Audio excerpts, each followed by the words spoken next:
էլ մի հատ քաղաքացի, անուն ազգանունը չեմ հիշում, որ վկայի կարգավիճակով պիտի գար այդ դատական նիստին եւ ասեր, որ ինքը նայել է իմնիմնիմի այդ հաղորդումը,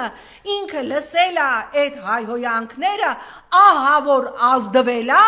եւ ինքը իրան ճանաչում է տուժող եւ ինչ եղավ, այդ վկան ոչ միայն չի եկել, այլև այդ վկան հայտարարել է, որ ինքը ընդհանրապես իմնիմիմի այդ թողարկումը չի էլ նայել, բա որ չես նայել, ինչի՞ց ես ազդվել։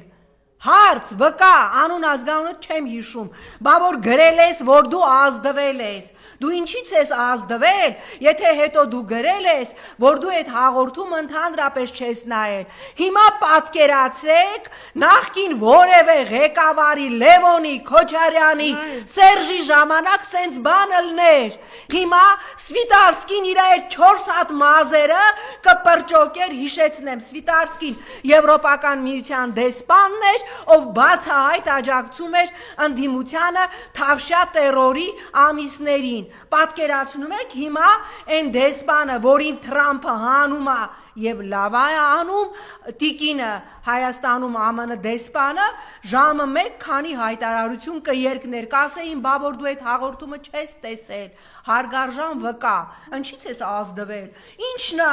այդ հետույք բառը քո վրա ոնց է ազդել, որ դու այդ հաղորդումը չես տեսել։